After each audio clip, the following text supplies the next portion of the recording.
अस्सलामुअलैकुम and welcome back to शेर Ali TV. दोस्तों, मशीन्स हमारी डेली लाइफ का एक अहम हिस्सा बन चुकी हैं और हमारी जिंदगी में अक्सर काम ऐसे हैं जिनको मशीनों के बगैर करना नामुमकिन हो गया है। और ऐसी बहुत सारी मशीनें हैं जो हमारी रोजमर्रा इस्तेमाल होने वाली खाने पीने वाली चीजों को बनाती हैं। तो आज की इस वीडियो में मैं आपको ऐसी ही कुछ कमाल की खाने पीने वाली चीजें बनाने वाली मशीनों को दिखाऊंगा जिनको आपने आज से पहले कभी नहीं देखा होगा। तो इस वीडियो को लास्ट तक जरूर देखिएगा। चलें आज की इस वीडियो को शुरू करते हैं। Number 1, pizza making. दोस्तों, हमारी आज की इस लिस्ट के नंबर 1 पर पिज्जा बनाने वाली मशीन है। दोस्तों, पिज्जा बनाने का प्रोसेस बहुत ही आसान होता है। इसमें सबसे पहले पिज्जे की डो यानी आटे की लोई को एक स्पेशल मशीन में डाला जाता है जो पिज्जा की लोई को रोल करती है और इसे एक बारीक लेयर में कन्वर्ट कर देती है और साथ ही साथ वो पिज्जा की गोल बेस की डो भी काट देती है और साथ ही एक्स्ट्रा मटेरियल को हटा लिया जाता है। फिर पिज्जा की डो को एक कन्वेयर बेल्ट के जरिए दूसरी मशीन तक पहुंचाया जाता है जहां पर पिज्जा बेस के ऊपर मुख्तलिफ सॉसेस लगाई जाती हैं और इस तरह पिज्जा बेस बनकर तैयार हो जाती है। फिर इसे कन्वेयर बेल्ट के जरिए एक ऑटोमेटिक मशीन में भेजा जाता है जहां इस बेस के ऊपर चीज और डिफरेंट इंग्रेडिएंट्स डाले जाते हैं और फिर इस पिज्जा को ओवन में बेक कर लिया जाता है और पिज्जा बनकर रेडी हो जाता है। और जब एक बार पिज्जा बनकर रेडी हो जाए तो इसकी पैकिंग करके इसे मार्केट में बेचने के लिए भेज दिया जाता है। Number 2, potato chips. दोस्तों, पोटैटो चिप्स बनाने के लिए सबसे पहले पोटैटो यानी कि आलू को एक मशीन के ड्रम में डालकर धो लिया जाता है और ड्रम से निकालने के बाद आलू को एक मशीन के जरिए छील लिया जाता है, जिसके बाद इसे एक मशीन में डालकर पतली पतली लेयर्स में काट लिया जाता है और इसका मॉइस्चराइजर खत्म करने के लिए इसे एक सेंट्रीफ्यूज में डालकर फ्राई कर लिया जाता है। और फिर चिप्स को स्पेशल टेस्ट देने के लिए मैन्युफैक्चरर्स मसालों और मुख्तलिफ फ्लेवर्स का इस्तेमाल करते हैं और फ्राई होने के बाद इन फ्लेवर्स को चिप्स के ऊपर एक खास मिकदार में लगा दिया जाता है, जिसके बाद पोटैटो चिप्स बनकर तैयार हो जाती है और फिर इसे पैक करके मार्केट में बेचने के लिए भेज दिया जाता है। Number 3, ketchup. दोस्तों, केचप बनाने के लिए मेन इंग्रेडिएंट यानी कि टोमेटो पेस्ट इस्तेमाल होता है, जिसे फैक्ट्री में एक खास पैकेजिंग में लाया जाता है ताकि पेस्ट की खुशबू और टेस्ट खराब ना हो।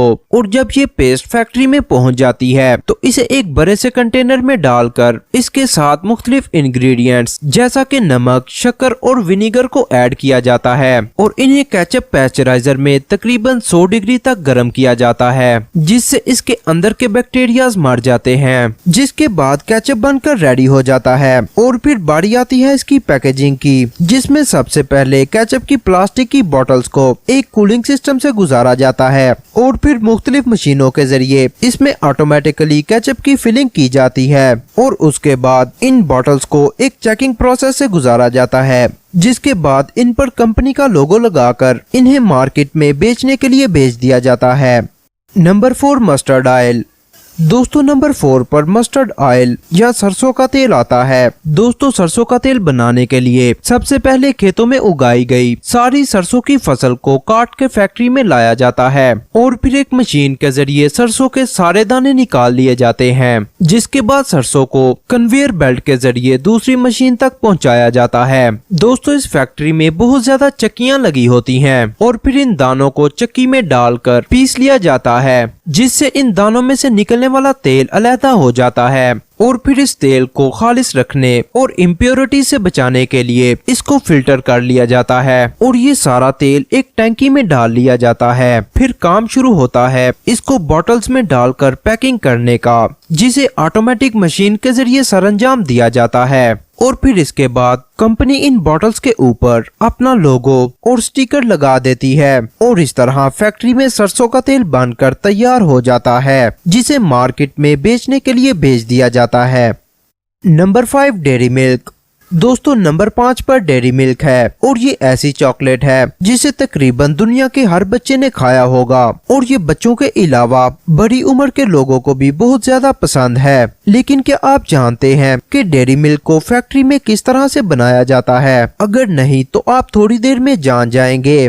दोस्तों कैडबरी डेयरी मिल्क को बनाने के लिए कोको बीन्स का इस्तेमाल किया जाता है और सबसे पहले कोको बीन्स और मक्खन के मिक्सचर को बनाकर तैयार कर लिया जाता है और फिर इस मिक्सचर को मशीन में डालकर दूध के साथ 5 से 7 घंटे तक मिक्स किया जाता है। फिर इस मिक्सचर को तकरीबन 3 घंटे के लिए ओवन में पकाया जाता है, जो कि डेयरी मिल्क बनाने के लिए बहुत ही जरूरी है। और फिर इसके बाद इसे एक मशीन से गुजारा जाता है, जहां पर इसके अंदर कोको मक्खन डाला जाता है और फिर एक चॉकलेट को 3 स्टेजेस से गुजारा जाता है, जिधर सबसे पहले स्टेज में चॉकलेट के ऊपर एक हाई प्रेशर डाला जाता है और फिर इसके बाद चॉकलेट के ऊपर एक तड़का लगाया जाता है, जिससे इसके ऊपर चिकनाहट बेहतर तरीके से आती है और चॉकलेट दिखने में फ्रेश लगती है।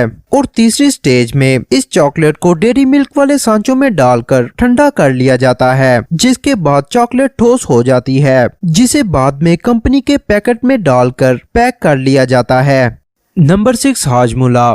दोस्तों हाजमोला एक ऐसी चीज है जो आप सभी लोगों के घरों में मौजूद होती है और इसे बच्चों के अलावा बड़ी उम्र के लोग भी बहुत पसंद करते हैं। दोस्तों हाजमोला को डाइजेस्टिव पिल्स भी कहा जाता है, इसलिए मैं आज आपको बताऊंगा कि हाजमोला को फैक्ट्री में किस तरह तैयार किया जाता है। दोस्तों हाजमोला को तैयार करने के लिए सबसे पहले इस जीरे को एक मशीन में डालकर कूट लिया जाता है, जिसके बाद इसको एक टब में डालकर इसके साथ मुख्तलिफ सीक्रेट मसाले डालकर इस सब को एक मशीन में डालकर ग्राइंड कर लिया जाता है, जिसके बाद इसे कन्वेयर बेल्ट के जरिए एक दूसरी मशीन तक पहुंचाया जाता है, जिधर ये मशीन इस पाउडर को हाजमोला की टिक्कियों में कन्वर्ट कर देता है। फिर इसके बाद इन टिक्कियों को एक मशीन के जरिए पैकेट्स में डालकर पैक कर लिया जाता है और इन पैकेट्स को डिब्बों में डालकर सील कर लिया जाता है, जिधर से ये डिब्बे मार्केट में भेज दिए जाते हैं और मार्केट से आपके घर तक पहुंचते हैं। Number 7 minced meat. दोस्तों नंबर 7 पर आता है मिंच्ड मीट यानी कि कीमा। दोस्तों हम सभी लोग बीफ से ज्यादा उसके कीमे को पसंद करते हैं, इसीलिए मैं आपको बताने जा रहा हूँ कि कीमे को फैक्ट्री में किस तरह तैयार किया जाता है। दोस्तों इस प्रोसेस के लिए सबसे पहले बोनलेस बीफ को फ्रोजन कंडीशन में फैक्ट्री में लाया जाता है, जिधर इसका टेम्परेचर 20 डिग्री सेल्सियस तक होता है, जिसकी वजह से बीफ के पीसेस काफी हार्ड होते हैं। और फिर इन पीसेस को एक मशीन में डाल दिया जाता है, जिधर ये मशीन इस बीफ को 3-3 पीसेस में कन्वर्ट कर देती है। दोस्तों फिर इन छोटे छोटे पीसेस को उठाकर एक बहुत बड़े ग्राइंडर में डाल दिया जाता है। दोस्तों ये ग्राइंडर दिखने में भी एक अनोखी चीज लगती है। दोस्तों फिर ये ग्राइंडर इन सभी पीसेस को ग्राइंड करके कीमे में कन्वर्ट कर देता है और फिर इस कीमे को एक जगह पर इकट्ठा कर लिया जाता है, जिधर इसकी क्वालिटी चेक की जाती है और इसके बाद इस कीमे को पैकिंग करके सुपरमार्केट्स में भेज दिया जाता है और इस तरह फैक्ट्री में कीमा तैयार हो जाता है। Number 8 orange juice. दोस्तों ऑरेंज जूस को बनाने का प्रोसेस तो बहुत ही आसान होता है, लेकिन ये देखने में बहुत ज्यादा इंटरेस्टिंग होता है और आप सभी लोग भी इसे देखकर जरूर एंजॉय करेंगे। दोस्तों जो ऑरेंज जूस आप मार्केट से लेकर पीते हैं, उसे बनाने के लिए सबसे पहले एक तेज कटर की मदद से इन ऑरेंजेस को दरख्तों से काट लिया जाता है। फिर इन्हें फैक्ट्री में पहुंचाकर इन्हें धोया जाता है और धोने के बाद इन्हें एक सक्शन पंप से उठाकर एक मशीन में डाल दिया जाता है, जिधर ये मशीन बहुत तेजी के साथ एक एक ऑरेंज को निचोड़ कर इनका जूस निकाल लेती है। दोस्तों फिर ये जूस एक कंटेनर में जमा कर लिया जाता है, जिधर इसका टेम्परेचर मेंटेन किया जाता है और इस जूस को टेस्ट करने के साथ साथ इसके मुख्तलिफ टेस्ट भी किए जाते हैं और ये टेस्ट पास करने पर इस जूस को बॉटल्स में भरकर एक मशीन के जरिए इन बॉटल्स की चेकिंग की जाती है, जिसके बाद इन बॉटल्स के ऊपर कंपनी का लोगो और स्टिकर लगाया जाता है, जिसके बाद इस जूस को मार्केट में बेचने के लिए भेज दिया जाता है और फिर मार्केट में इसे ठंडा करके बेच दिया जाता है, जहां से आप लोग भी इसे खरीद कर इस्तेमाल करते हैं। दोस्तों उम्मीद है आपको ये वीडियो अच्छी लगी होगी। अगर आपको ये वीडियो अच्छी लगी तो इसे लाइक एंड शेयर करें, इस चैनल को सब्सक्राइब करें और बेल आइकन को प्रेस करें ताकि आपको आने वाली हर अपडेट वक्त पर मिल सके। अगली वीडियो तक के लिए मुझे दीजिए इजाजत। अपना बहुत सारा ख्याल रखिए। अल्लाह निगहबान।